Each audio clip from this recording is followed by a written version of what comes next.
नमो अरिहन्ताणं नमो सिद्धाणं नमो आयर्याणं नमो उवजायाणं नमो लोहे सवसावुणं एसो पंच नमोकारो सव पावपनासनो मंगलानं च सवेसिं परमं हवै मंगलम् मंगलानं च सवेसिं परमं हवै मंगलम् निजात्मा को नमो नमो शुद्धात्मा को नमो नमो ध्रुवात्मा को नमो नमो ज्ञानात्मा को नमो नमो सहजात्मा को नमो नमो ज्ञानात्मा को नमो नमो सहजात्मा को नमो नमो आत्मा ही देव है आत्मा ही गुरु है आत्मा ही परम धर्म है आत्मा ही परिपूर्ण है आत्मा ही परम धर्म है आत्मा ही परिपूर्ण है मैं हूँ आत्मा शुद्ध आत्मा को नमन मैं हूँ आत्मा शुद्ध आत्मा की शरण अनंत काल के बाद ये अवसर आया अपने को जानने का मैं शुद्ध आत्मा हूँ ऐसा मानने का निज स्वरूप की पहचान करने का इसलिए आज तक जिस निज आत्मा की शरण ग्रहण नहीं की जिस स्वरूप का आश्रय ग्रहण नहीं किया उस निज शुद्धात्मा की शरण ग्रहण करेंगे शरणं शरणं शुद्धात्मा शरणं शरणं शरणं शुद्धात्मा शरणं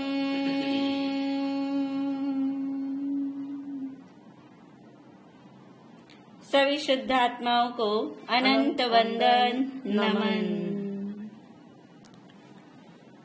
अपने लक्ष्य से कनेक्ट होने के लिए आंख बंद कर लीजिए।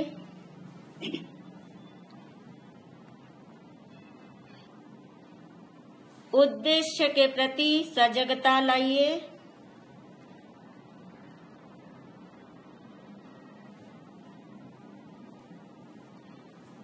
मैं शुद्ध आत्मा हूँ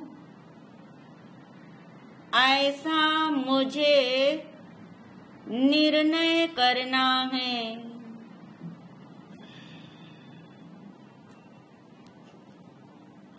मैं शुद्ध आत्मा हूँ ऐसा मुझे निश्चय करना है।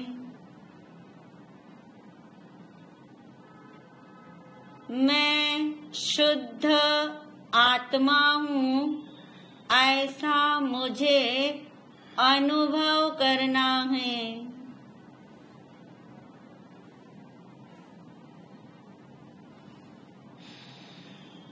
बहुत गहराई में अपने लक्ष्य को बारंबार दोहराते हुए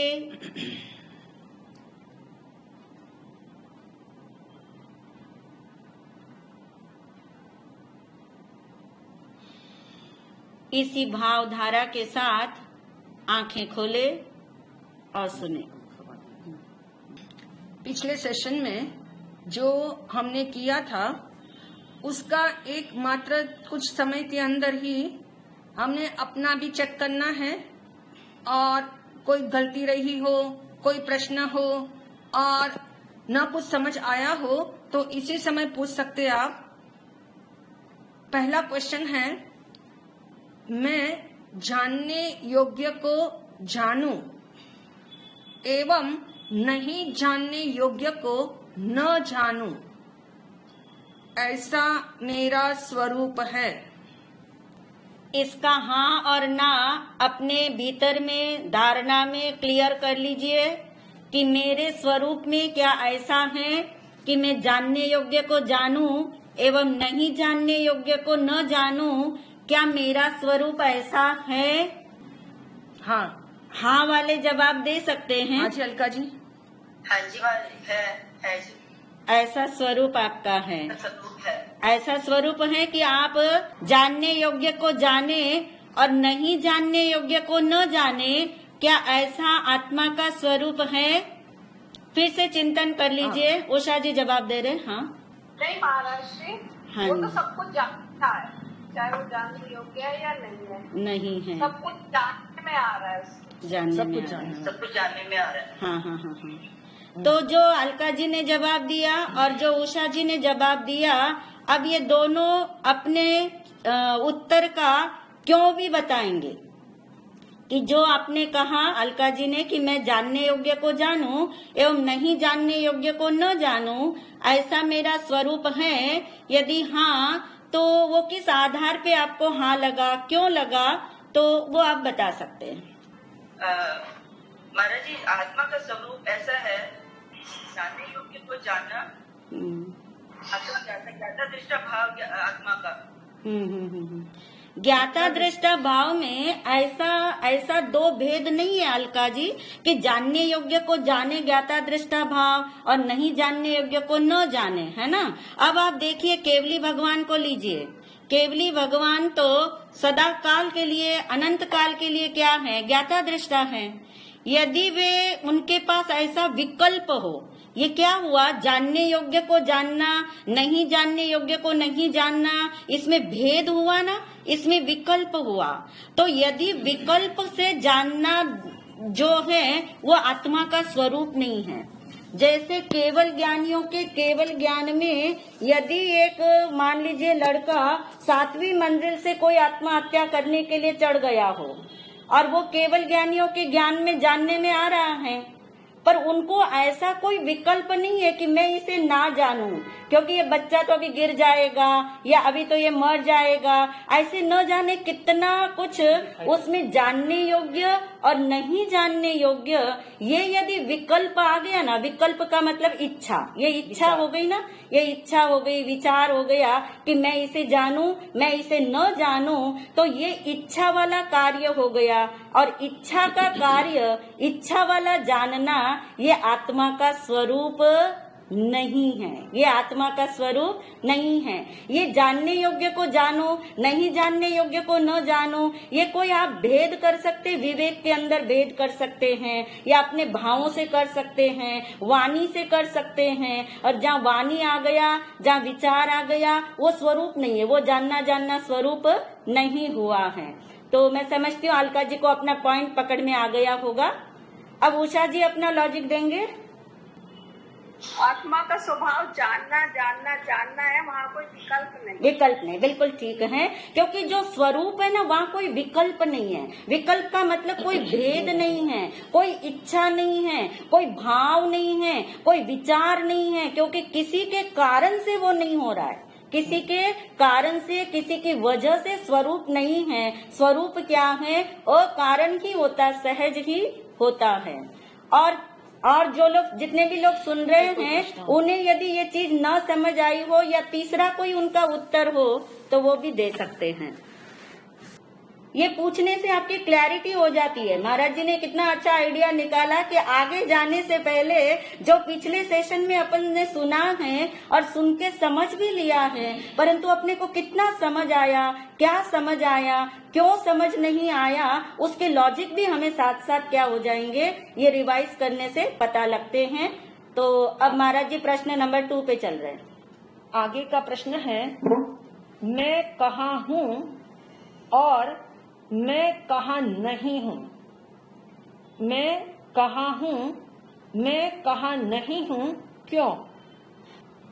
मैं कहाँ हूँ, मैं कहाँ नहीं हूँ और क्यों? महाराज जी, मैं सर्वत्र हूँ, हर जगह पे हूँ, क्योंकि मैं त्रिकाली हूँ और तीनों काल में सदैव रहने वाला हूँ। मतलब आप ये कहना चाह रहे हो नीलम जी कि मैं तीनों काल में सर्वत्र हूँ? तीनों काल में सदा रहने वाला हूँ मैं। नहीं, वो तो ठीक है, वो तो काल की अपेक्षा से हुआ। यहाँ है कहाँ रहता हूँ मैं सब जहाँ जहाँ ज्ञान है वहाँ वहाँ मैं हूँ। आत्मा इज इक्वल टू ज्ञान हूँ। जहाँ जहाँ ज्ञान जानना जानना हो रहा है वहाँ वहाँ मैं हूँ। जहाँ पे जानना जानना नहीं हो रहा है, जैसे जड़ है, तो वहाँ मैं नहीं हूँ। बिल्कुल सही, बिल्कुल ठीक है। और क्यों?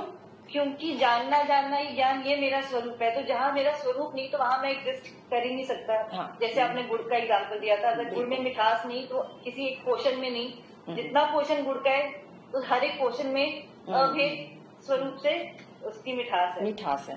यानी ये समझ आ गया कि त्रिकाल शब्द जो है वो काल की अपेक्षा से है। त्रिकाली शब्द है, यदि कि आत्मा त्रिकाली है, तीनों काल में मौजूद होना एक अलग एंगल है। और अभी प्रश्न ये है कि मैं कहाँ हूँ। मैं कहाँ हूँ यानी मैं जहाँ ज्ञान है वहाँ मैं हूँ। सिंपल बात ये है, क्योंकि स्वरूप की दृष्टि को मजबूत कर रहे हैं, स्वरूप के ऊपर हम ज्यादा फोकस करके ये आंसर समझ रहे हैं कि जहाँ जहाँ ज्ञान वहाँ वहाँ मैं हूँ। जहाँ जहाँ पुद्गल के परमाणु है, जहाँ जहाँ शरीर के परमाणु है, वहाँ मैं नहीं हूँ। जहाँ पुद्गल के परमाणु होते हैं यानी जहाँ पुद्गल यानी जहाँ ज्ञान नहीं है, जहाँ ज्ञान नहीं है वहाँ मैं नहीं होता हूँ। और इसलिए समझ आ गया कि मैं शरीर में नहीं होता हूँ, मैं ज्ञान में होता हूँ। और इसलिए कहा मैं देह प्रमाण होते हुए भी मैं ज्ञान प्रमाण हूँ। मैं देह प्रमाण होते हुए भी मैं ज्ञान प्रमाण हूँ, क्योंकि शरीर में ज्ञान नहीं है। शरीर में ज्ञान नहीं है। जब शरीर में ज्ञान नहीं है तो ये बात एकदम आसान हो गई कि शरीर के पुद्गलों को, अनंत पुद्गलों को हटा दिया। वो हमें लक्ष्य में लेना ही नहीं है। हमें तो उस आत्मा को जो ज्ञान मात्र है, जो सत्ता मात्र है, जो ज्ञान से लबालब भरी हुई है, उसी को केवल फोकस करना है। और इसलिए सभी को मैं समझती हूँ कि उत्तर समझ आ ही गया कि मैं कहाँ हूँ। मैं जहाँ ज्ञान होता है, जहाँ जहाँ ज्ञान है वहाँ वहाँ मैं हूँ। जहाँ ज्ञान नहीं होता वहाँ मैं नहीं हूँ। और ये बात आपको अब एकदम से क्लियर हो गई है। अब क्वेश्चन नंबर 3, सहज अर्थात क्या? सहज शब्द बोला गया था, सहज, और ये बहुत बार हम बोलचाल में भी इस्तेमाल करते हैं। तो इसका अभिप्राय क्या पकड़ना है? ये सहज शब्द वैसे आपको शायद पता भी होगा इसका मीनिंग, लेकिन हमें इसका भाव कैसे पकड़ना है? क्योंकि केवल शब्द नहीं पकड़ना, केवल अर्थ भी नहीं पकड़ना, हमें इसके भावों को समझना है कि जब सहज शब्द का इस्तेमाल करे तो भाव कौन से पकड़े जाए। जो अकारण होता है, जो अकारण होता है, नंबर 1। नंबर 2, जो अकारण होता है, कोई खास एफर्ट नहीं कर हाँ, रहा, एफर्टलेस है। नहीं हो रहा कार्य है। हाँ, एफर्टलेस है, यानी बिना प्रयास के जो होता है वो होता है सहज। नंबर 3, और महाराज जी जो सहज होता है तो उसकी थकान भी नहीं होती महाराज जी, वो स्वाधीन है। हाँ, स्वाधीन है। स्वाधीन शब्द से अभिप्राय है कि किसी आलम्बन की इसे आवश्यकता ही नहीं है, यानी वो किसी के अधीन नहीं है, कोई हेल्पिंग फैक्टर उसे नहीं चाहिए, कोई निमित्त का फैक्टर उसे नहीं चाहिए। यानी सहज शब्द से अभिप्राय ये हो गया कि मेरा स्वरूप सहज है, यानी अकारण है। मेरा स्वरूप यदि ज्ञान स्वरूप है, मेरा स्वरूप ज्ञानमय है, तो इससे अभिप्राय ये हो गया कि बिना कारण के, कोई कारण की जरूरत नहीं है, कोई प्रयास की जरूरत नहीं है, और जानना जानना जानना अनादिकाल से हो रहा है, लेकिन उसमें थकान नहीं है। आप देखिए, कोई भी काम हम 2 घंटे 4 घंटे करते हैं, चाहे कितना मनपसंद वाला काम हो, लेकिन थोड़ी देर में थक जाते हैं। क्यों थक जाते हैं? क्योंकि उस कार्य को करने के लिए हमने आलंबन चुने हैं, उस कार्य को करने के लिए हमने मन का आलंबन चुना, हमने 5 इंद्रियों का आलंबन चुना, और भी न जाने बाहर की कितनी वस्तुओं का आलंबन चुना। तो बाहर की जो जो वस्तुएं इस्तेमाल की जाएगी तो उसमें क्या होगा? उसमें थकान होने वाली है। और इसलिए ज्ञानियों ने कहा कि जानना जानना अनादिकाल से चल रहा है, लेकिन उसमें कभी थकान किसी को भी नहीं होती। और ये बात और है कि हमें पता न लगे, ये बात और है कि जानना जानना हो भी रहा हो तो भी हमारी आत्म जागृति का अभाव हो तो हमें महसूस नहीं होगा, लेकिन जानना जानना निरंतर चल रहा है। और निरंतर होने वाली इस क्रिया एकमात्र क्रिया ऐसी है जिसमें थकान नहीं, जिसमें प्रयास नहीं और अकारण होती है। इतना क्लियर हो गया? अब हम चले आगे का प्रश्न। आगे का प्रश्न है, देह के साथ हूँ, देह के साथ हूँ मगर देह में नहीं हूँ, देह के साथ हूँ मगर देह में नहीं हूँ। इससे क्या भाव निकालना है? इससे क्या समझ आया? इससे कौन सा कॉन्सेप्ट आपका क्लियर हुआ? अंधा और लंगड़ा एक साथ जो रहते हैं, जब स्टोरी कि वो दूर से तो एक साथ दिखते हैं, पर कि उनकी 2 अलग अलग आइडेंटिटी पता चलती है। कि देह के साथ, मतलब आत्मा साथ में है, अभी देह में प्रमाण है उसका, पर एक रूप नहीं है। ठीक है, ये नहीं है उसके। बिल्कुल सही है। और कोई उत्तर देना चाहता है? मारा साहब, एनी बोल रही हूँ। मारा साहब, आपने जैसे लास्ट टाइम एक चीज पूछी थी कि आत्मा कहाँ है, शरीर में है, तो हमने ये समझा था कि आत्मा शरीर के साथ है, शरीर में नहीं है। तो ये दोनों फैक्टर्स मतलब अलग अलग है, शरीर अलग है और आत्मा अलग है। हम इससे ये समझते हैं कि जो क्वेश्चन है। हाँ, तो ठीक है, समझ राइट है ना नहीं है। अनिल जी, आप कुछ बताना चाहे बताएं। नमस्कार महाराज जी। हाँ जी। जिस तरह आंखें देह के साथ हैं और वो आंखें देह के साथ होते हुए देखती है और देह से अलग नहीं देखती, तो वो देह के साथ ही कार्य करती है। इसलिए आत्मा देह के साथ है, क्योंकि वो देह के साथ ही ज्ञान को जानने का कार्य कर रही है। अच्छा। अगर वो देह से बाहर है तो उसका कार्य वो रुक जाता है जब तक दूसरी देह नहीं मिलती, तुरंत उसे दूसरी देह मिलती है। इसलिए देह के साथ भी है और देह के साथ भी नहीं है। अच्छा। महाराज जी, देह की वजह से मेरा स्वरूप नहीं हो सकता। हाँ, क्योंकि मेरा स्वरूप किसी के अधीन नहीं है, इसलिए देह की भी मुझे जरूरत नहीं है। क्योंकि जो मोक्ष में चले जाते हैं, जो शुद्धात्माएं होती हैं, उनको देह की अपेक्षा नहीं है, क्योंकि वो अपने स्वरूप में ही लीन रहती है। और जो अपने स्वरूप में लीन जो रहता हो, उसे किसी आलम्बन की जरूरत नहीं है, क्योंकि वो शुद्ध हो चुकी है, कर्मों से मुक्त हो चुकी है। और इसलिए ये बात है कि देह के साथ हूँ मगर देह में नहीं हूँ। इससे भाव ये पकड़ना है कि दोनों एक क्षेत्रावगाही है, एक ही क्षेत्र में रहते हैं। और एक क्षेत्रावगाही का मतलब है कि दोनों भिन्न भिन्न होने पर भी एक ही एरिया के अंदर दोनों साथ साथ हैं, एक ही एरिया में दोनों रहते हैं, पर एक दूसरे से मिलते नहीं हैं, एक दूसरे में प्रवेश नहीं है, एक दूसरे में उनकी एंट्री नहीं हो सकती है, क्योंकि दोनों द्रव्य अलग अलग है, दोनों द्रव्यों के स्वभाव अलग अलग है, दोनों एक रूप नहीं है, दोनों एक दूसरे में मिले हुए नहीं है, सिर्फ मात्र संयोग से दोनों एक ही क्षेत्र में रहते हैं। और एक क्षेत्र में रहने से कई बार जब एक क्षेत्र में दो व्यक्ति रहते हो तो बहुत बार क्या हो जाता है, गलतफहमी हो जाती है। ऐसे ही देह के साथ हूँ मगर देह में नहीं हूँ, इसका अभिप्राय ये पकड़ना है कि दोनों भिन्न भिन्न हैं, एक क्षेत्र में रहते हैं, दोनों एक दूसरे में मिले हुए बिल्कुल भी नहीं है, दूध पानी की तरह साथ साथ है, लेकिन दोनों एक रूप नहीं है, एक रूप नहीं है। बहुत सुंदर। अब अंतिम प्रश्न है आज के टेस्ट चेक का अंतिम प्रश्न है। आपके सामने 2 वाक्य आएंगे और उसमें से आपको बताना है कौन सा वाक्य आपको इम्पोर्टेंट लगा, कौन सा वाक्य इम्पोर्टेंट है। नंबर 1, दुनिया आपको जाने। नंबर 2, आप दुनिया को जानो। जी, दोनों ही इम्पोर्टेंट नहीं है। वेरी गुड, बहुत हम सुंदर। अपने आप को जान ले तो बहुत है। ठीक बात है। अब इतना सुन करके तो ये तो समझ ही आ गया कि दुनिया मुझे जाने या मैं दुनिया को जानूं, इसकी कोई महिमा नहीं है, इसका कोई मूल्य नहीं है। इससे बिल्कुल ऊपर जब तक नहीं उठेंगे तब तक जो है, जो महिमावान है उसकी महिमा समझ नहीं आएगी। तो जिसने जवाब दिया चंद्रा जी, अब आपको बताना होगा ये दोनों इम्पोर्टेंट नहीं है, तो कौन सा ऐसा तीसरा वाक्य है जो इम्पोर्टेंट हो सकता है इसी में से।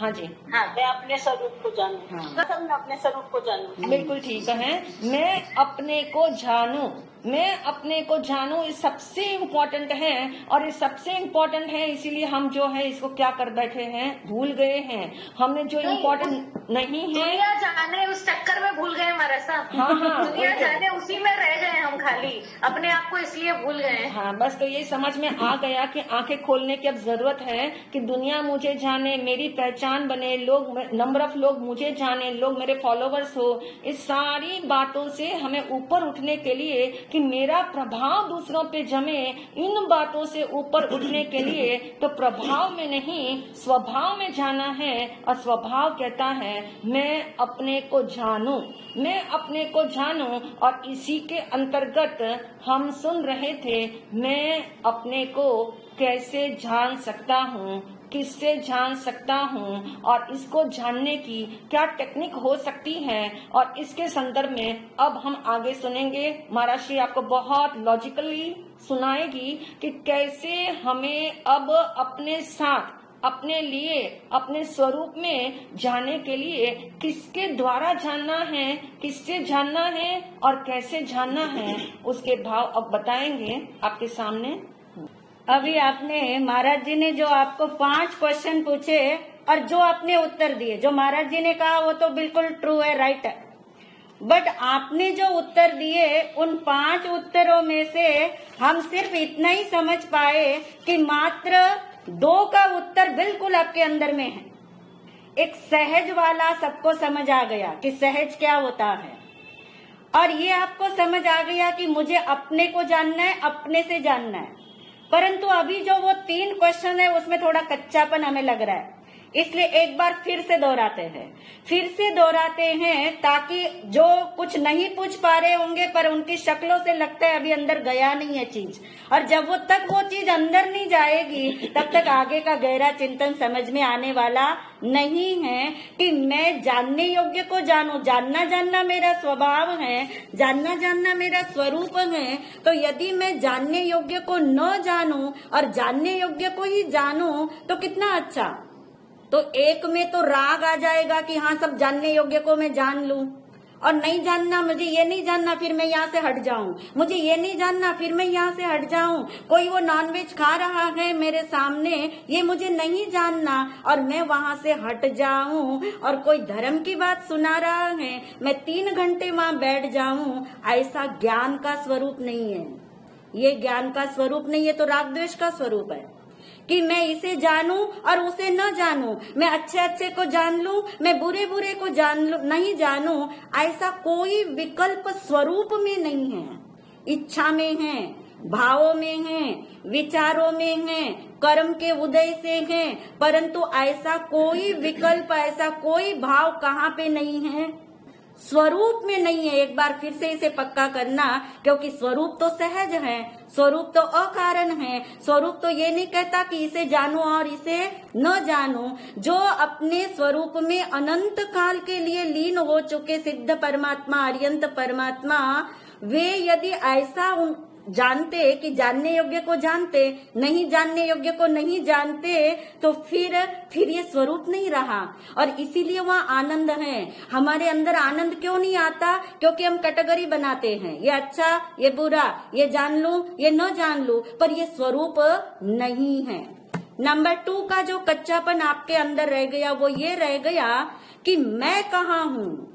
तो ये मैं बोलते ही कनेक्टिविटी नहीं आई आपको, एक पल के लिए उसी समय तत्क्षण कनेक्टिविटी नहीं आई कि मैं यानी आत्मा, मैं यानी आत्मा। तो मैं कहाँ हूँ?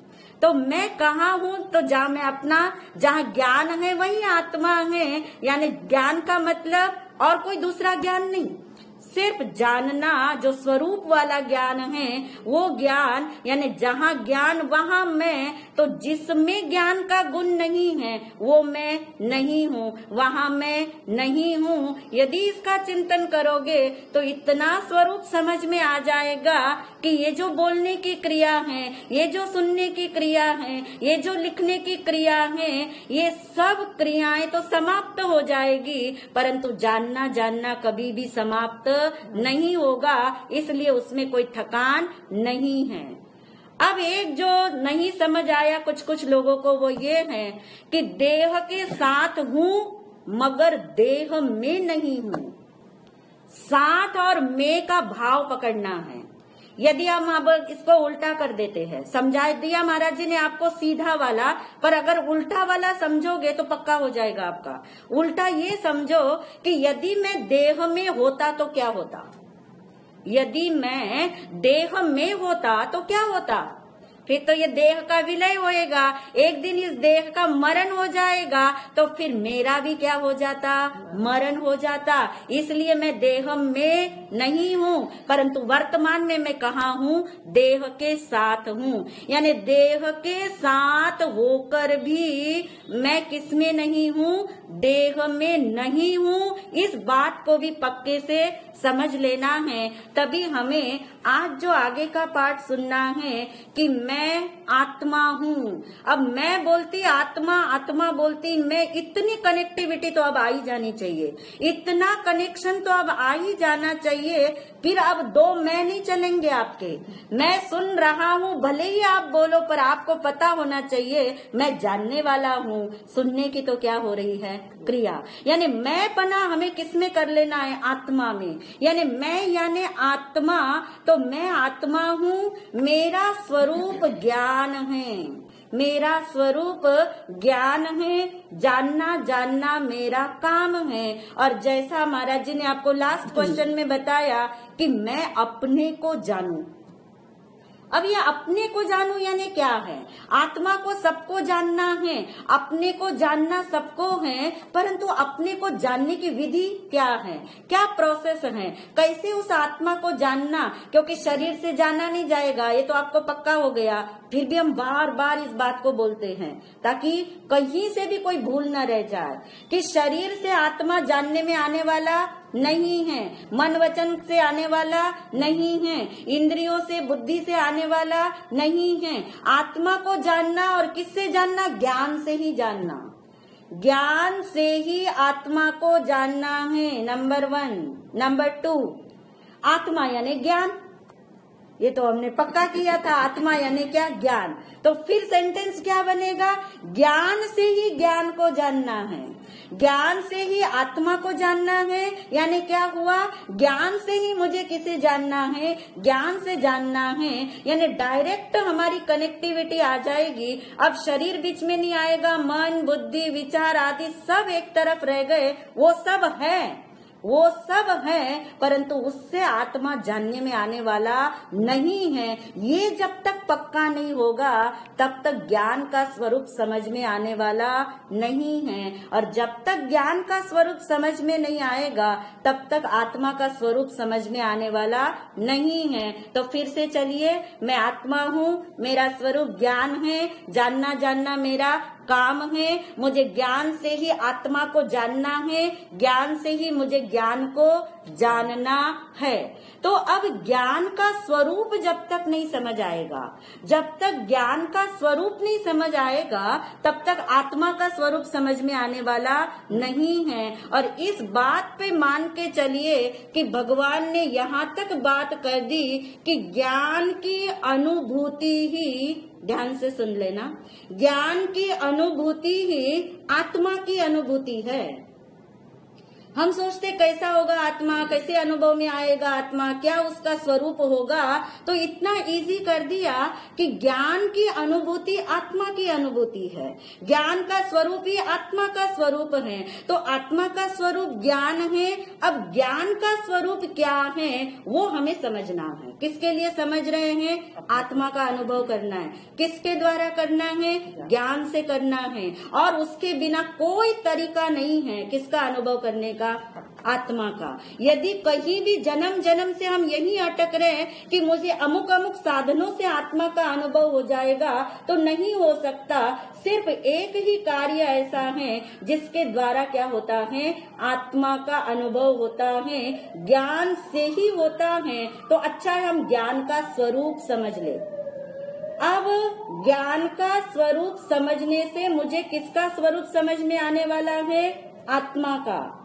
और ज्ञान का अनुभव होते ही किसका अनुभव हो जाने वाला है? आत्मा का। क्योंकि भगवान ने आचारांग सूत्र में इतनी बड़ी घोषणा कर दी कि जे आया से भिन्न आया, जो आत्मा है वही ज्ञान है, जो ज्ञान है वही क्या है? आत्मा है। तो ज्ञान का स्वरूप जानने के लिए हमने एक उपमा ली थी पिछले सेशन में, आंख की उपमा।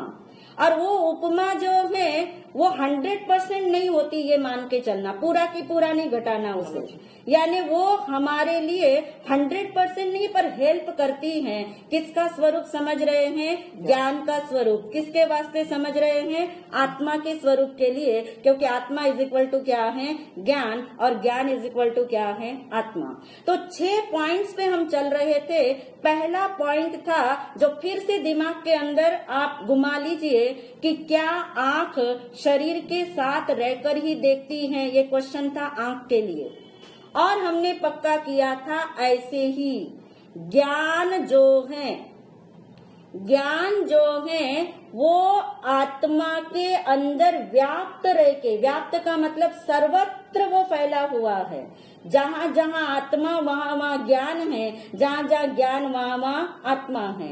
यानी जैसे आँख शरीर के साथ रहकर ही देखती है, ऐसे आत्मा यानी ज्ञान, तो वो ज्ञान कोई आत्मा से अलग नहीं है। समझ क्या आ रहा है? ज्ञान आत्मा से अलग नहीं है, और जो चीज आत्मा से अलग नहीं होती उसको अभेद बोलते हैं। अभेद का मतलब उसका कभी भेद होने वाला नहीं है।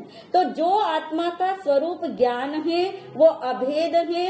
वो ज्ञान आत्मा के साथ अभेद रह के जानने का भी कार्य हो रहा है, स्व को भी जान रहा है और पर को भी जान रहा है। यानी ज्ञान का स्वरूप समझने में पहला पॉइंट पक्का कर लीजिए अंदर में। अब आंख को छोड़ दीजिए, अब किसको ले लीजिए? ज्ञान। ज्ञान जो है वो आत्मा में सर्वत्र फैला हुआ है, और जहाँ जहाँ ज्ञान है वहीं वहीं क्या है? आत्मा है। और ज्ञान अपना जानने का कार्य आत्मा से अलग होकर के नहीं कर रहा है। ये 2 पॉइंट एकदम पक्का आप कर लेंगे तो ज्ञान का स्वरूप समझ आते ही आत्मा का स्वरूप समझ आएगा। ये 6 पॉइंट आपको साधना के लिए, जो बहुत बड़ी साधना, आगे भेद विज्ञान की साधना जानने वाले हैं, उसको समझने के लिए पहले ये 6 पॉइंट समझ आए तो स्वरूप का बल आएगा, और उसी बल पे भेद विज्ञान की साधना हो पाएगी। तो पहला पॉइंट सबको क्लियर हो गया। अब है दूसरा पॉइंट। ये दूसरा पॉइंट इतना महत्वपूर्ण है, इसमें साधना का सूत्र छिपा है। यदि आप गहराई से इसे जानोगे, गहराई से इसे पकड़ोगे, तो आप साधना का सूत्र जान पाओगे। यहाँ तक कि जो हमारी चर्चा चल रही है कि एक नारकी के जीव को सम्यक दर्शन हो जाता है, कहाँ पर? नरक में, प्रतिकूलता में, पीड़ा में। तो ऐसा क्या बल है उसके पास? वो कौन सी शक्ति है? ये स्वरूप की शक्ति है। ये जो दूसरा क्वेश्चन आपको समझ आएगा, तब समझ आएगा कि जंगल के अंदर वो मुनिराज अकेले इतने आनंद में रह के कोई कैसा भी उपसर्ग आ जाए उस तरफ उनकी दृष्टि नहीं जाती, और इतना स्वरूप का बल अंदर में जागृत रहता है। तो वो क्या चमत्कार है या वो क्या रियलिटी है, उसको पॉइंट को पकड़ना और पहले उपमा के द्वारा समझेंगे। क्वेश्चन है आपके सामने, आंख जिसे देखती है क्या वह आंख में प्रविष्ट हो जाता है? 10 सेकंड चिंतन करें इस बात पे।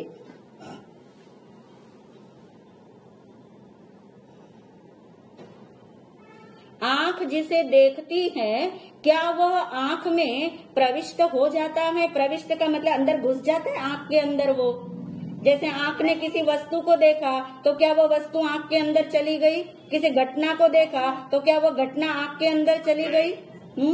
नहीं। ठीक है, इसमें तो आपको सिंपल उत्तर है, किसी को कोई इसमें तर्क होगा ही नहीं। समझ ही आ रही है बात? ये तो रोजमर्रा की बात है। अब इस आंख से आप शब्द देख रहे हो या कोई अपनी कॉपी में शब्द लिख रहे, तो वो शब्द कोई आंख के अंदर तो नहीं चले गए, प्रविष्ट तो नहीं हो गए, अंदर तो प्रवेश नहीं पा लिए। अब आंख को छोड़ दीजिए, आप स्वरूप पे आ जाइए।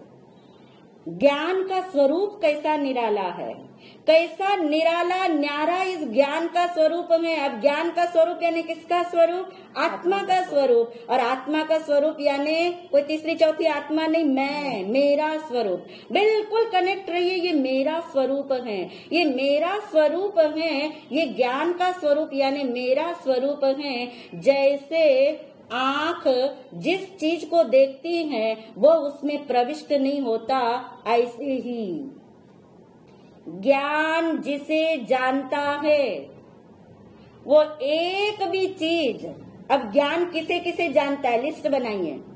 नंबर 1, ज्ञान शरीर को जानता है, इंद्रियों को जानता है, बुद्धि को जानता है, मन को जानता है, नाम को जानता है, यानी और भी कितनी सारी चीजें। भावों को भी जानने वाला कौन है? ज्ञान। विचारों को जानने वाला कौन है? ज्ञान। कर्म के उदय को जानने वाला कौन है? ज्ञान। अब आप देखिए, ये ज्ञान जिसे जानता है वो कोई भी वस्तु, ज्ञान जिसे जानता है वो कोई भी व्यक्ति, ज्ञान जिसे जानता है वो किसी भी प्रकार का भाव, वो किसी भी प्रकार का विचार, वो कोई भी घटना, वो शब्द, वो प्रसंग, वो ज्ञान के अंदर क्या नहीं हो जाते? प्रविष्ट नहीं हो जाते। ज्ञान यानी कौन? आत्मा। आत्मा के अंदर वो क्या नहीं हो जाते? प्रविष्ट नहीं हो जाते। ऐसा किसका स्वरूप है? ज्ञान का। अब आप पूछोगे मुझे कि इस आंख के अंदर ये शब्द क्यों नहीं प्रविष्ट हो जाते, इस आंख के अंदर ये वस्तु क्यों नहीं प्रविष्ट हो जाती? यदि आप मुझे पूछोगे तो नहीं, पर यदि पूछोगे तो इसका जवाब क्या है? आंख का स्वरूप ही ऐसा है। आंख का क्या है? स्वरूप ही ऐसा है। तो आंख देखती है पर आंख में कुछ भी प्रविष्ट होता नहीं है। ऐसे ही ज्ञान जिसे जानता है वो एक भी चीज ज्ञान में क्या नहीं होती है? प्रविष्ट नहीं होती है। समझ आ रही है बात सबको? अब इससे क्या होगा? ये जो ज्ञान का स्वरूप है, ये आत्मा का स्वरूप है, ये मेरा स्वरूप है कि चाहे मेरे जीवन में दुख आया, शरीर का दुख आया, मानसिक दुख आया, घटना से द्वारा दुख आया, तो ये दुख जाना किसने? ज्ञान ने। जाना किसने? ज्ञान ने। आप बोलोगे आत्मा ने या मैंने। अब मैंने, आत्मा ने, ज्ञान ने एक ही कैटेगरी में आ गए हैं। आ गए आपके अंदर में, बुद्धि पे, निर्णय में तो आ गए। कि यदि मैंने जाना यानी किसने जाना, आत्मा ने जाना, आत्मा ने जाना यानी ज्ञान ने जाना। और ज्ञान का स्वरूप क्या है? मैंने जाना मेरे पेट में दर्द है, मान लीजिए पेट में दर्द है, ये जानने में आया, जाना किसने, ज्ञान ने, तो वो दर्द वो दुख कहाँ प्रविष्ट नहीं हो जाता, ज्ञान में प्रविष्ट नहीं हो जाता है ना। कितना बड़ा चमत्कार, कितना बड़ा रहस्य है। कभी ये रहस्य ढूंढा ही नहीं, हम चल पड़े उस पे कि मुझे दर्द हो गया यानी मैं पना कहाँ कर दिया, दर्द में किया, जहाँ दर्द हो रहा है शरीर के ऊपर उभ रहा है उस शरीर में कर दिया। परंतु यदि मेरा मैं पना कहाँ होगा, आत्मा में होगा। ज्ञान का स्वरूप मेरे सामने आ जाएगा कि ज्ञान का स्वरूप ऐसा है कि वो जानता है, पर जिसे जानता है, जिस दुख को जानता है, जिस पीड़ा को जानता है, जिस प्रतिकूलता को जानता है, वो दुख, वो पीड़ा, वो प्रतिकूलता ज्ञान में यानी आत्मा में यानी मुझ में प्रविष्ट नहीं हुई। कितना हल्कापन लगेगा, कितना समझ आएगी ये चीज कि कोई व्यक्ति मेरे घर में आया नहीं है, मेरे घर में कोई व्यक्ति आया नहीं है, तो मैं जैसा बैठा हूँ वैसा बैठा रहता हूँ। अभी आप ऐसे बैठे अपने घर में आराम से, आप अपने कमरे में लॉक करके मतलब दरवाजा खुला रख के अकेले बैठे हैं, और कोई सडन आपके कमरे में आ जाए, फिर थोड़ा दुपट्टा ऐसे करोगे, फिर थोड़े बाल ऐसे करोगे, फिर थोड़ा पैर ऊपर नीचे करोगे, यानी हलचल हो जाती है ना। पर यहाँ तो हलचल की कोई बात ही नहीं है, क्योंकि कोई अंदर आया ही नहीं। यानी कितना ये निर्भर वाला स्वरूप है ज्ञान का कि अरे किसी का प्रवेश ही नहीं, सब कुछ आंगन में है, सब कुछ आपके आंगन में है। आपके आंगन में गाड़ी खड़ी है तो क्या आप बोझ महसूस करते हैं? आपके आंगन में कोई व्यक्ति खड़ा है तो क्या आपको बर्डन आता है कि अरे कब हटेगा कब हटेगा? आपको पता है, आप इतने रिलैक्स है कि अंदर आया नहीं है, घर में आया नहीं है, और आप तो फिर भी इतने रिलैक्स नहीं हो क्योंकि आपको पता है अभी डोरबेल बजेगी और मुझे खोलना पड़ेगा दरवाजा, फिर चाय नाश्ता सब कुछ कराना पड़ेगा, फॉर्मेलिटी करनी पड़ेगी। यहाँ तो ऐसी निश्चिंतता है, यहाँ तो कोई डोरबेल नहीं है, कोई डोर नहीं है, कुछ नहीं है। ऐसा ये ज्ञान का स्वरूप अखंड है, ऐसा ये ज्ञान का स्वरूप अभेद है। ये ज्ञान जिसे जानता है वो ज्ञान में प्रविष्ट नहीं हो जाता।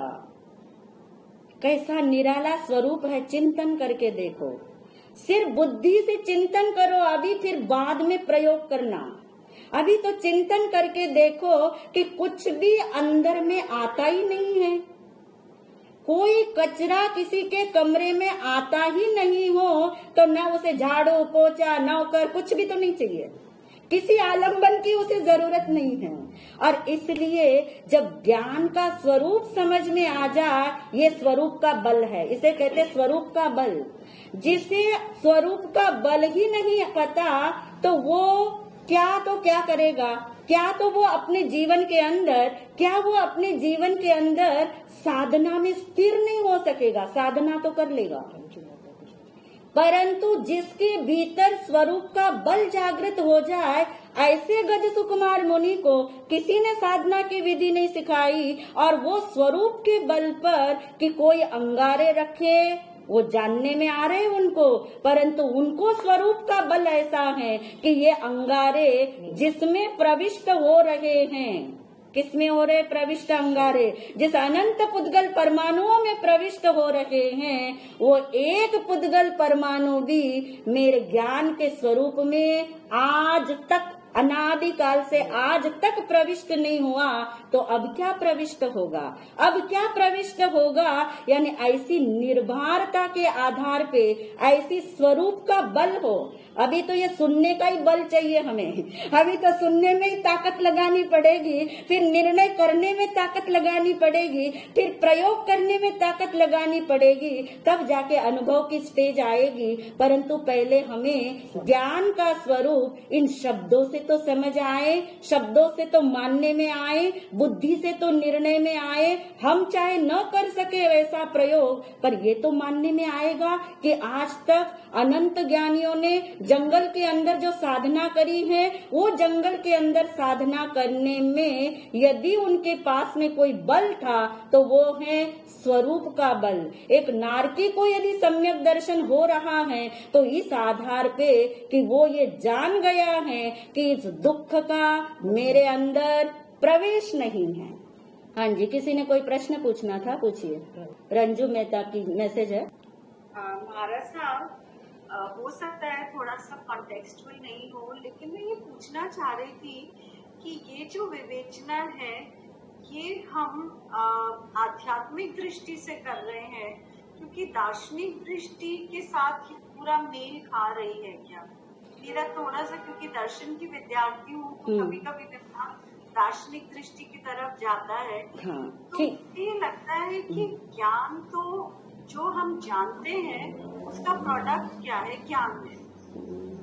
तो इसलिए मुझे ये समझने में थोड़ी सी दिक्कत हो रही है कि तो आप ऐसा करिए रंजू जी, एक बार दर्शन वाली खिड़की बंद कर दीजिए। हालांकि दर्शन से इसका कोई विरोध नहीं है, पर मैं अभी आपको नहीं लूंगी इस सेशन में। पर आप अभी दर्शन वाली खिड़की बंद कर दो, क्योंकि ये अध्यात्म का सेशन चल रहा है, नंबर 1। नंबर 2, हमारा जो एम है अध्यात्म का मतलब आत्मा को जानना, मानना, उसके स्वरूप को पहचानना, जो हम पहले से ही अपनी धारणा लक्ष्य के साथ कनेक्ट होके चलते हैं। और नंबर 3 में ये है कि जब तक आत्मा का स्वरूप समझ में आ जाए तो ये जो दर्शन है ना, ये दर्शन की भी जो जितनी चीजें आपको मालूम होगी, जितनी आप जानते होंगे, उसको भी जानने वाला कौन है? उसे जानने वाला भी ये आत्मा ही है, यानी ये ज्ञान का स्वरूप ही है। तो यदि दर्शन का स्वरूप नहीं भी मेल खाता हो आपके हिसाब से, दर्शन के स्वरूप में कुछ बाधा आपको आती हो, तो कोई बात नहीं, इस समय दर्शन को पार्किंग में डाल दीजिए और बिल्कुल अध्यात्म के साथ आप कनेक्ट रहिए और अध्यात्म को समझने का प्रयास करेंगे तो शायद दर्शन की बातें ऑटोमेटिक आपकी गुत्थियां सारी सुलझ जाएगी। परंतु अभी आप पूरा फोकस इस पे करके चलिए, इस वर्तमान में तो इसी पे करके चलिए। तो नंबर 2 पे हमें जानने में आया ज्ञान का स्वरूप क्या है। नंबर 1 से हमने क्या जाना था, ये 6 पॉइंट हमारे अंदर में इतने समझ में आ जाने चाहिए, और ये समझ में आते ही फिर साधना शुरू होगी। तब तक साधना के अंदर फिर आप कहोगे मैंने इतनी आत्म साधना करी पर परिणाम नहीं आ रहे। परिणाम चाहिए तो प्रयोग चाहिए, और प्रयोग के लिए समझ चाहिए, किसकी? स्वरूप की। स्वरूप का बल चाहिए, स्वरूप की हमें क्या चाहिए? समझ चाहिए। तो नंबर 1 पॉइंट से हमें जानने में आया कि ज्ञान और आत्मा दोनों एक ही है। ज्ञान जो है वो आत्मा में व्याप्त होकर ही जानता है, वो अभेद ही आत्मा के साथ सदा रहता है। नंबर 2 पॉइंट से हमें समझ आया कि जो ज्ञान द्वारा जानने में आता है, फिर वो चाहे कुछ भी हो, चलिए ये चीजें छोड़ दीजिए। आपको ऐसा कोई ज्ञान में जानने में आया सिद्ध परमात्मा, आपको जानने में आया अरिहंत परमात्मा, तो वो सिद्ध परमात्मा, वो अरिहंत परमात्मा भी आपके स्वरूप में क्या नहीं होते? प्रविष्ट नहीं होते, इसलिए तो वो पर रह जाते हैं। यानी इसीलिए तो आत्मा को छोड़कर बाकी सबको पर क्यों कहा? बाकी सबको पर इसलिए कहा क्योंकि आत्मा का स्वरूप ज्ञान स्वरूप है, जिसके अंदर किसी का प्रवेश है ही नहीं। क्यों नहीं है? क्योंकि ज्ञान का स्वरूप ही ऐसा है कि ज्ञान जिसे जानता है, परंतु वो वस्तुएं या वो कोई भी चीजें ज्ञान में क्या नहीं होती? प्रविष्ट नहीं होती। इसलिए बहुत गहरी बात अब समझ आ जाएगी। इसलिए आत्मा जैसी है वैसी ही है, जैसी है वैसी ही रहती है। जब उसमें कोई प्रविष्ट हुआ ही नहीं तो वो शुद्ध ही है। और मिरर नाउ के सेशन का लक्ष्य वाक्य पहला क्या है? मैं शुद्ध आत्मा हूँ, ऐसा मुझे निर्णय करना है। मैं आत्मा हूँ ऐसा नहीं बोला, मैं आत्मा हूँ ऐसा मुझे निर्णय करना, ये हमारा लक्ष्य वाक्य नहीं था। मैं शुद्ध आत्मा हूँ ऐसा मुझे निर्णय करना है। तो ये निर्णय के लिए आपको यहाँ से हेल्प मिलेगी स्वरूप से कि मैं शुद्ध क्यों हूँ, क्योंकि शुद्ध तो दिखाई नहीं दे रहा है ना, क्रोध भी है, विकार भी है, शरीर भी है, यानी ये सबके रहते हुए भी मैं शुद्ध हूँ, क्योंकि ज्ञान का स्वरूप सदा ही शुद्ध है, उसमें किसी चीज का प्रवेश नहीं है। जिसको इस स्वरूप का बल आ जाए अंदर में, वो नारकी जीव ये समझ लेता है कि इतने दुख हैं, इतनी पीड़ा है, इतनी प्रतिकूलता है, परंतु इस किसी का भी प्रवेश कहाँ नहीं है, आत्मा में नहीं, ज्ञान में नहीं। और मैं तो कौन? आत्मा। मैं तो, मेरा स्वरूप कहाँ तक है? जहाँ तक ज्ञान है, और ज्ञान में कुछ भी आता नहीं है। यानी ये बल यदि एक बार समझ में आ जाए, एक बार अनुभव में यानी बुद्धि के निर्णय में आ जाए, फिर आप छोटे छोटे प्रयोग करेंगे और फिर आप खुद अपना स्टैंप लगाते जाएंगे। पर पहले समझना बहुत जरूरी है। तो दो चीजें आपके समझ में अच्छे से आ गई। नंबर 3 पे चलते हैं। आंख जिसे देखती है, आंख जिसे देखती है, क्या वह आंख उस वस्तु रूप हो जाती है? नहीं महाराज, नहीं। हाँ, इसमें तो आप क्लियर हैं, इसमें आप बिल्कुल क्लियर है, क्योंकि दिन रात का आपका अनुभव है। आपका अनुभव है कि आंख जिसे देखती है, क्या वह आंख उस वस्तु रूप नहीं हो जाती? और यदि हो जाती तो क्या गड़बड़ होती? मान लीजिए आंख समुन्दर को देख रही है, तो फिर आंख गीली हो जाती, या फिर निकल के समुन्दर में डूब जाती। यदि आंख उस वस्तु रूप हो जाती तो आंख फिर यहाँ से हटके कहाँ चली जाती? समुन्दर में। और मान लीजिए नहीं भी जाती तो आंख गीली हो जाती। आंख गीली हो जाती, वो तो आपका अनुभव है। पर मान लीजिए कि आंख ने आग को देखा, तो फिर क्या होगा? फिर तो आंख जल ही जाएगी। इसलिए आंख का स्वरूप कैसे समझ आ रहा है? आंख का स्वरूप समझ में आ रहा है कि ये आंख जिसे देखती है, तो वो आंख उस रूप नहीं हो जाती। अब चलिए ज्ञान की तरफ, कि ज्ञान जिसे जानता है, वह ज्ञान उस रूप नहीं हो जाता। जैसे मान लीजिए ज्ञान के द्वारा कुर्सी जानने में आई, ज्ञान ने कुर्सी को क्या किया? जाना। ज्ञान ने कुर्सी को जाना, तो कुर्सी ज्ञान में प्रविष्ट नहीं होती, ये तो क्लियर हो गया नंबर 2 से। नंबर 3 पे क्या समझ आ रहा है कि ये जो जानना है, ये जो ज्ञान है, वो ज्ञान कुर्सी रूप नहीं हो जाता। फिर तो कुर्सी को भी ज्ञान हो जाता, फिर तो कुर्सी को भी ज्ञान हो जाता। यदि ज्ञान कहाँ चला जाता? उसके अंदर चला जाता। यदि ज्ञान उस रूप हो जाता, ज्ञान कुर्सी रूप नहीं हो जाता है। ऐसे ही इससे बहुत बड़ा बल साधना में आता है, बहुत बड़ा निश्चय अंदर में घटित होने लगता है। क्या घटित होगा कि ज्ञान ने जिसको जाना, तो ज्ञान उस रूप नहीं हो जाता। यानी जानना अलग चीज हो गई। अब गहराई दे रहे बात को, जानना अलग चीज हो गई, जाना अलग चीज हो गई। जाना, जानना और जाना, क्या अंतर समझ आ रहा है? अब आप देखिए, जानना आत्मा का स्वरूप है, जाना आत्मा का स्वरूप नहीं है। और क्लियर करते इसको कोई उदाहरण लेके, कि मान लीजिए आप अपनी बालकनी में खड़े हो, बालकनी में आप खड़े हैं और आप देख रहे हैं बाहर रोड पे, तो गाड़ी जानने में आ रही है, कभी साइकिल जानने में आ रही है, कभी स्कूटर जानने में आ रहा है, कभी व्यक्ति जानने में आ रहा है। तो ज्ञान के द्वारा जो जो जानने में आ रहा है, यदि ज्ञान उस रूप हो जाता, उस रूप हो जाता, उस रूप हो जाने का मतलब उसके पीछे चला जाता, तो फिर आपने मर्सिडीज देखी, मर्सिडीज के पीछे चले जाते, फिर किसी व्यक्ति को देखा उसके पीछे चले जाते, और फिर चले जाते तो आप कहाँ बचते? आप तो चले गए, आप तो चले गए, परंतु आप देखो आप जहाँ हो आप वहीं रहते हो। आप अपनी बालकनी में ही रहते हो, परंतु इतनी सारी चीजें आप जान रहे हो, ये भी गया, ये भी गया, ये भी जानने में आया, ये भी जानने में आया। यानी जानना अलग है और उस रूप हो जाना क्या है, अलग है। उसके पीछे चले जाना अलग है। तो ज्ञान का स्वरूप कितना निराला है, कितना निराला है, कितना न्यारा है। ये सूत्र समझ में आ जाए तो आपका बोझा उतर जाएगा सारा। निर्भर हो जाओगे कि ऐसा मेरा स्वरूप है, ऐसा निराला मेरा स्वरूप है कि जिसको मैं जानूं उस रूप मैं नहीं हो जाती हूँ।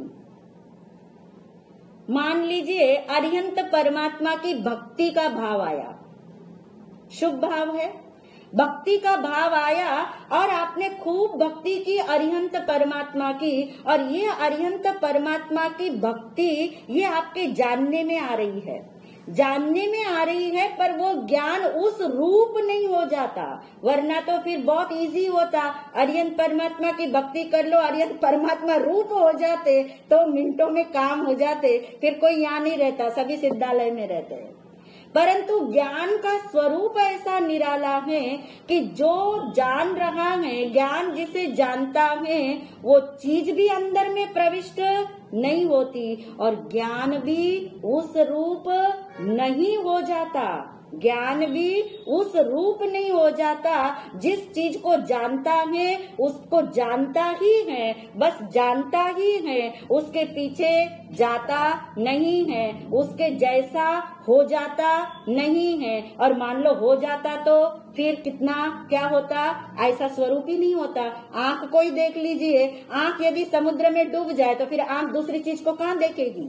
ऐसे ही ज्ञान यदि उस रूप हो जाता तो क्या होता, उस रूप हो जाता तो फिर जानने का ये जो धारा चल रही है निरंतर, वो फिर कभी भी नहीं चलती। यानी तीसरा पॉइंट भी क्लियर हो गया आपको।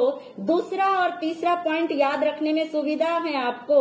अब आप एक 5 सेकंड के लिए आंख बंद करके ये तीनों पॉइंट को ज्ञान के रूप में कनेक्ट करके देखो। अभी करके देखो, वरना बाद में कुछ गलतियां हो सकती है। अभी करके देखो तीनों पॉइंट के रूप में कि मैं आत्मा, मेरा स्वरूप ज्ञान, और ये ज्ञान का स्वरूप ऐसा ऐसा है, इसको बुद्धि से निर्णय करो।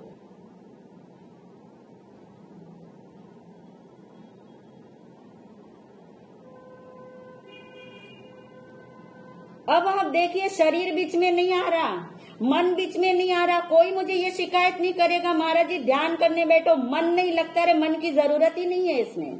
सीधा आत्मा का स्वरूप समझ में आ जाए, ज्ञान का स्वरूप समझ में आ जाए, ये सब आंगन में पड़े रह जाते हैं। ये सब है ही आंगन के अंदर, न वहाँ पे आपको कुछ नहीं चाहिए। सीधा कनेक्टिविटी आपकी ज्ञान से ज्ञान की तरफ जा रही है, ये स्वरूप है। ये ज्ञान से ज्ञान की तरफ जा रही है। पहले हमने ज्ञान को जान लिया, ज्ञान का कार्य जान लिया, और अब हमें समझ आने लगा कि मेरा स्वरूप कैसा है, मेरा स्वरूप कैसा है। जब ये जाना कि मुझे निज स्वरूप को जानना है, तो बहुतों को जिज्ञासा हुई अंदर में कि ये स्वरूप कैसा होगा, इस स्वरूप को कैसे जानेंगे, इस स्वरूप को किससे जानेंगे। तो ज्ञान से ही जानेंगे, ये पक्का करना। फिर आपको कोई चीज बीच में नहीं आएगी, वो चीजें सारी होगी। आप सांस भी ले रहे होंगे, आपका शरीर भी होगा, आपका मन, बुद्धि, नाम सब कुछ एज इट इज पड़ा होगा। भाव भी होंगे, विकल्प भी होंगे, विकल्प भी होंगे, क्योंकि हर समय कर्म का उदय तो चल ही रहा है। विकल्प भी होंगे, पर कोई आपको बाधक ही नहीं बनेगा। कभी करके देखना, कोई बाधक ही नहीं बनेगा आपको, क्योंकि आपकी डायरेक्ट लाइन है। डायरेक्ट लाइन क्या है अब आपकी, अब कहीं ऑफलाइन आप होंगे ही नहीं, अब कहीं ऑफलाइन जाएंगे ही नहीं, क्योंकि डायरेक्ट लाइन है। मैं कौन, मैं आत्मा, मेरा स्वरूप ज्ञान, ज्ञान का कार्य जानना, और ज्ञान का स्वरूप कैसा है। और ये 3 पॉइंट्स में यदि आपने ज्ञान के स्वरूप का चिंतन शुरू कर दिया, ज्ञान के स्वरूप का चिंतन ही आत्मचिंतन है।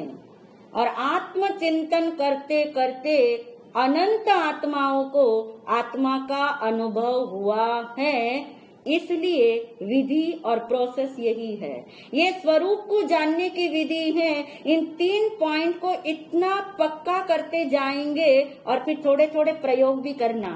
पहले तो बुद्धि से निर्णय करना कि मैं कौन, तो मैं कौन आत्मा, तो मैं कहाँ फैला हुआ हूँ, जहाँ ज्ञान है। ज्ञान कहाँ फैला हुआ है, जहाँ आत्मा है। तो फिर ये शरीर के अंदर ज्ञान फैला हुआ है क्या, ऐसे चिंतन करके देखना।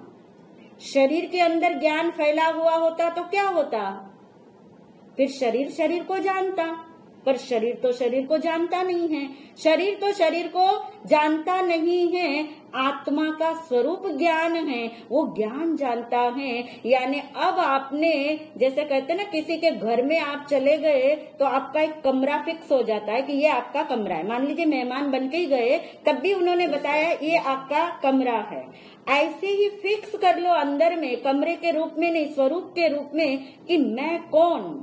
इतना बोलती आपको, मैं यानी शुद्ध आत्मा, या मैं यानी आत्मा, मेरा स्वरूप ज्ञान, ज्ञान का कार्य जानना। और ज्ञान का स्वरूप ऐसा है कि जहाँ जहाँ आत्मा वहाँ वहाँ ज्ञान, जहाँ जहाँ ज्ञान वहाँ वहाँ आत्मा। यानी इससे बाहर में कहीं हुई नहीं।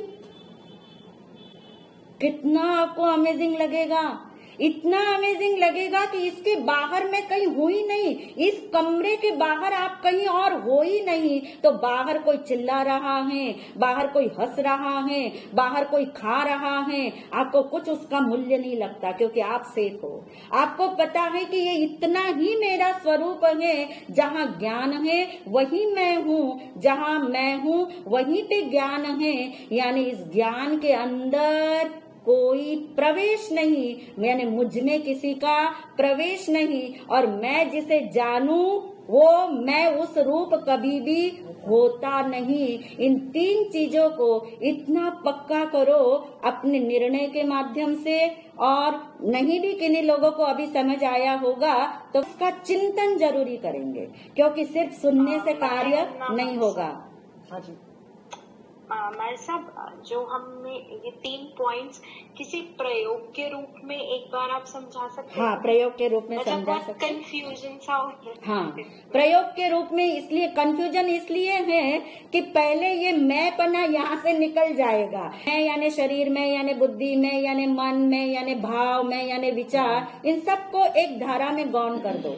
और गौण करके डायरेक्ट लाइन लो। डायरेक्ट लाइन ये लो कि मैं कौन, तो मैं आत्मा, मैं शुद्ध आत्मा।